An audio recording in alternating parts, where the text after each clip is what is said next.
how do we reach the people who are supporting the most violent, corrupt ruling class of all time? The only Right. thing we can do is hit them with facts over and over and over again.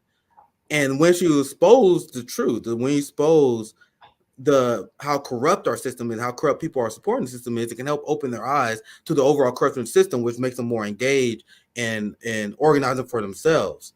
There's been a problem in this country where I think the left have been misled by the mismanagement class. One of them being the union class. Now, this is going to be something that makes a lot of like social democrats upset, but this has been the communist critique of the Western left movement. The over reliance on on unions that was hijacked by the capitalist class. There was unions that did great work in this country. These are the unions that gave us our labor protections and our labor rights. They was ran by socialists and communists. And then in the 70s and the 80s, you had capitalists who infiltrated the unions because they realized that unions are popular. They infiltrated the unions, made them ineffective, made them sell out the workers. And this happened in Missouri. We are a very anti-union state because a lot of unions will work against their workers, and they decided to abandon the traditional role of a union where they will advocate for bosses. They work against the interests of the workers, and that led to unions selling out the left and the working class. And there's still a lot of people who look to these people as the leaders of this. And this is my segment to this: is you have the UAW that is literally endorsing a scab for president. And union leadership, not the rank and file. I'm gonna show you guys how UAW sold out the rank and file here. UAW just recently came out with an endorsement for genocide Joe Biden, who is a scab, who broke the railroad strike, who gave federal contracts to union busters, which is a direct violation of his campaign promises. So I'm gonna play this video, and I want you to react to this because this is what I view as an absolute low point, another low point for labor in this country. So I just want to play this. I want to get your general reaction there. So we have to take what we've learned in organizing and bargaining. We have to take the issues that matter to the working class and poor. And we have to make our political leaders stand up with us.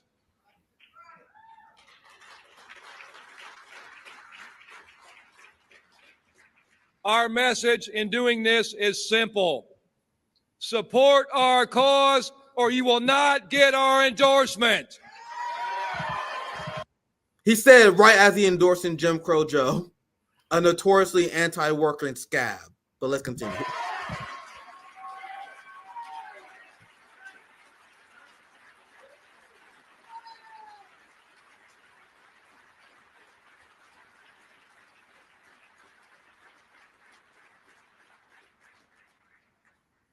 You know, as I said last Monday, we celebrated Martin Luther King Day.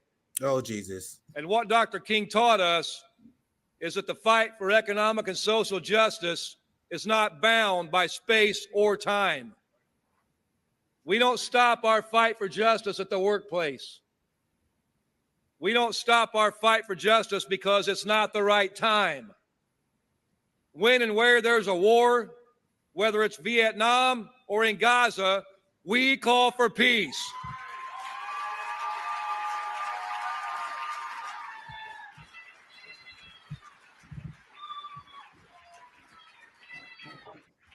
So he called for peace, and this is the AUW because the UAW, they supported a ceasefire. They supported a call for peace, quoted Martin Luther King Jr., and then fast forward, they endorsing Joe Biden. And this is giving a win to the neoliberal class who want to paint Biden as pro-worker. So, Aaron, what's your reaction to UAW coming out in support of a ceasefire, then later coming out to endorse Joe Biden of all people? Well, I think it tells us a few things, right? Number one, that clearly he himself either was approached or knew that this time was coming, that he would have to come forward and say that he was aligning himself with Joe Biden. Even looking into a lot of the members of the union who totally disagree with him coming forward and saying that instead this should have been used as leverage to try and push Biden towards a ceasefire. So, that tells us that he's also really not speaking for the people of his union. And, also it's just a lot of gaslighting, right? It's a lot of espousing this idea that there's solidarity from the Biden administration with the working class when Joe Biden himself has been dismantling working class rights for, 50 plus years now. Yeah, exactly. And this is this is one of the parts of the speech I saw where he accurately calls out Donald Trump as a scab. The problem is he's supporting the president that broke the railroad strike in a moment that could have ignited labor action throughout the entire country. So let's listen to this nonsense. Now we'll get to the Morning Joe clip afterwards.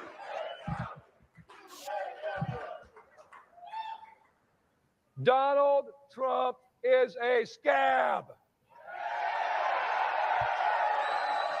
Biden is too. Biden literally is too. Donald Trump is a billionaire, and that's who he represents.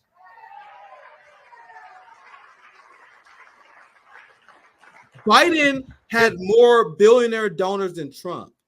Biden last election had over 100 billionaire donors, but he don't represent the billionaires. You guys see the gaslighting here? Donald Trump ever worked in an auto plant, he wouldn't be a UAW member.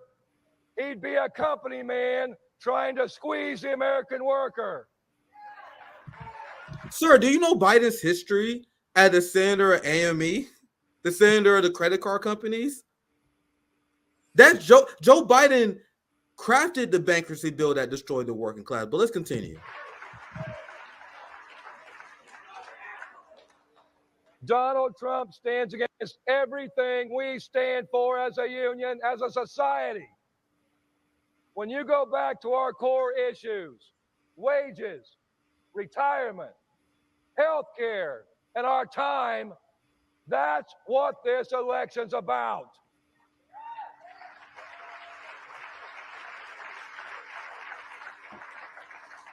This election's about who will stand up with us and who will stand in our way.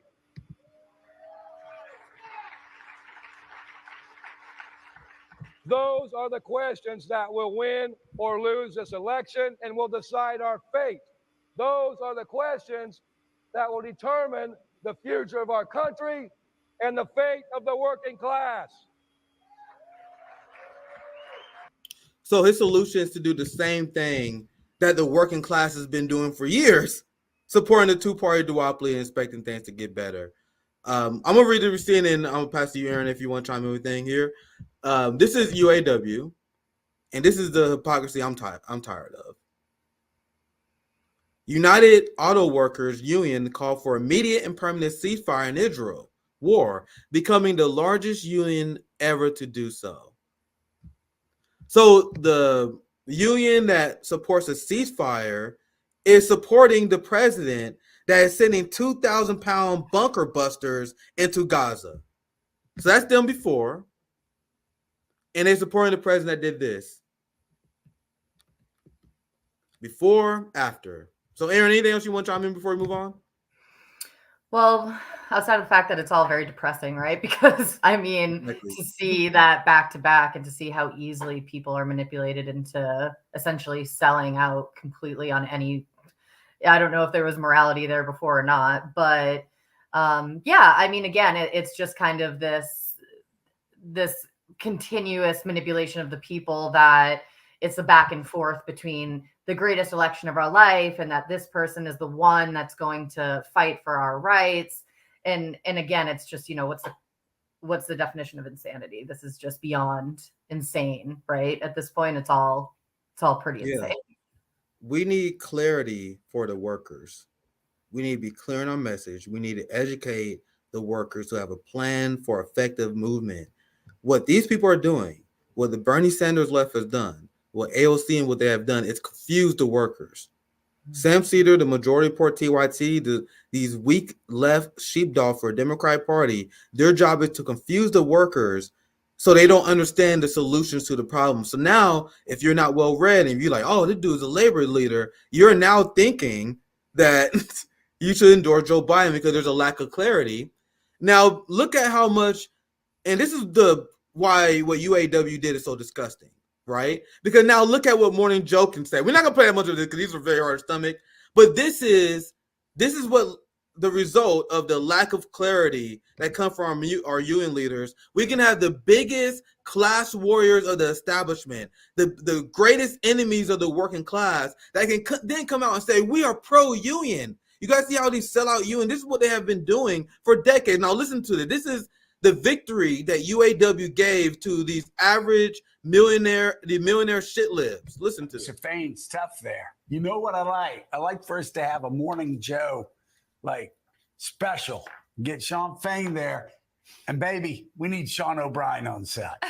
I need that guy on set too. Mm-hmm. Yeah. Come on. All right. Come on. Any senator threatens him, they regret it. They Take it regret outside. But it's tough. I mean, think about that. Think about how that cuts through. And we remember when it was happening, go, wait a second. He's not going to a union shop Trump. He was trying to play, are people really that dumb?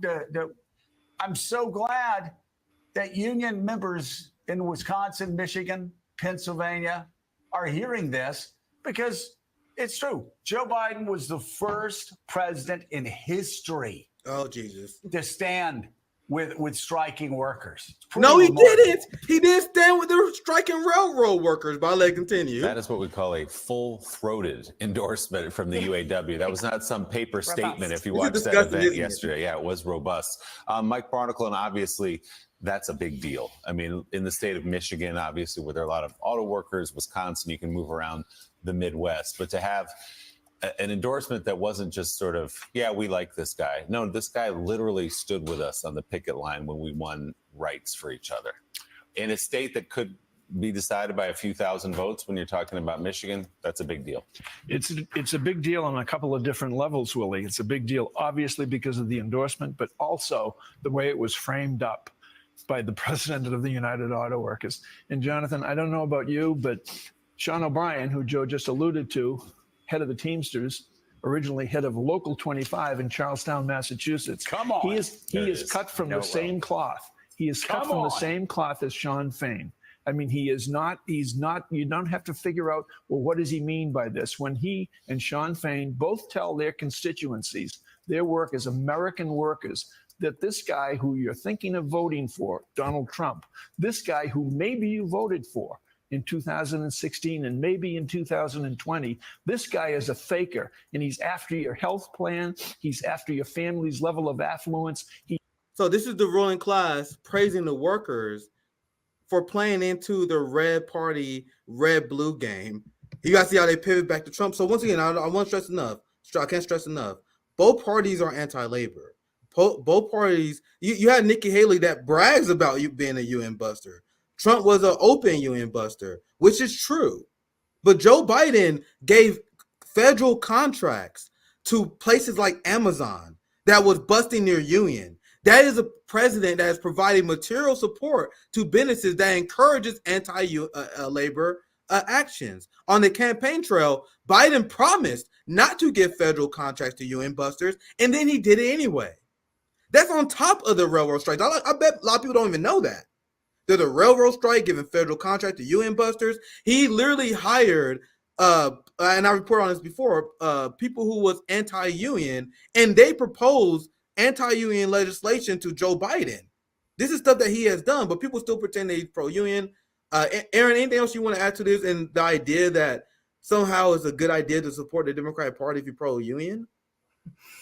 Yeah, I mean, I think I read earlier today it was some staggering number, like, half of all renters are essentially unable to afford rent, right, at this Jesus point Christ. in time. And so we know that there's manufactured inflation right now. We know that all of these things are occurring, but I don't know that people are recognizing that both parties are to blame here, that Joe Biden has been this person since he entered politics 50 plus years ago. That he very much fights against workers' rights and against the working class in general.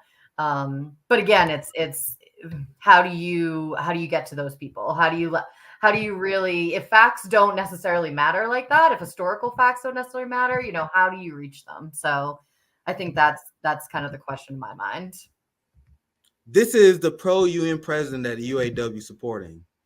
This is the president that UAW decided to sell out Palestinians for, Aaron. Right. Amazon gets huge contract despite Biden's union pledge. And we know that Amazon doing everything they can not to recognize their union. And this is where Biden invited Chris Smalls, got political capital off of Chris Smalls, looked at these people in the face that I will support you in your union struggle. And then as he did that, he gave contracts and provided material support for the people that is busting their union. Here's the subheadline: the president promised to halt federal contracts to union busters, but the deal was just reawarded to Amazon while the company was crushing a union drive. But UAW going to tell you that they're pro-labor.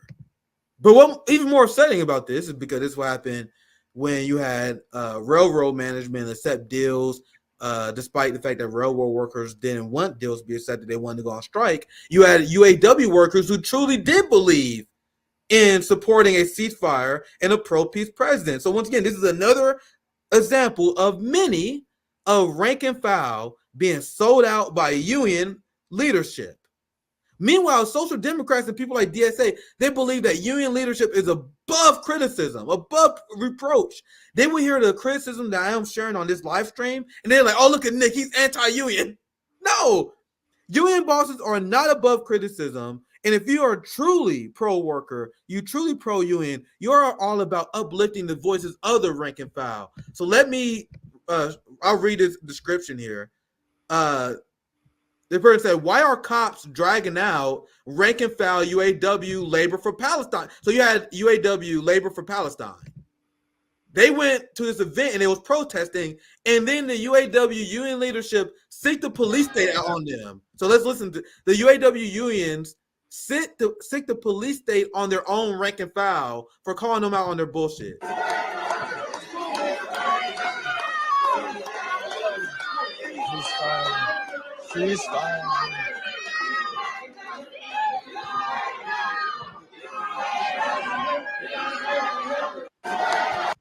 Very democratic, very democratic union, right? And then, I'm sorry, I didn't say this earlier, but feel free to interrupt me anytime if you want to chime in. Because we usually have a chill. I know you're probably like, man, this guy talk a lot, but feel free to interrupt. No, hey, you're good. Here's Code Pink. Actually, I'm gonna see what Katie Rogers says. First, Katie Rogers says, and she writes at the New York Times, Gaza protesters dragged out on the floor by their hands at this Biden speech. UAW workers trying to drown them out. So, and this is what Cole Pink does, kind of calling out this New York Times writer, because she leaves out a very important detail to the story. This New York Times reporter failed to acknowledge that these Gaza protesters are rank and file UAW members who are upholding the union's official position in support of a ceasefire, solidarity with workers standing against genocide. So this is, and I cannot stress this enough, union membership selling out their rank and file. So I'll pass it to you, Aaron. Anything else you want to add as we wrap up this story? I mean, well, first and foremost, that's a pretty big detail to, forget. Yeah. Right? They do this all the time. The media lies by omission all the time, especially on foreign policy. Most people don't even know how bad it is. But continue, Aaron. Yeah, I mean, it's just more gaslighting. It's more, like you said, it's a way in which to confuse people. If people don't exactly, they're thinking in their mind, okay, well, hey, if this union is aligning themselves with Biden, then this must mean this. A must mean B, right? And so, I think it's up to people who do actually have a voice to say, hey, look, these are the facts. This is what's actually happening. This is the history of this movement. And like you said, was infiltrated in the 70s and 80s. I mean, my father actually was a Teamster. I mean, this is back in the 60s. And, things have changed drastically since then. And he's seen it as well.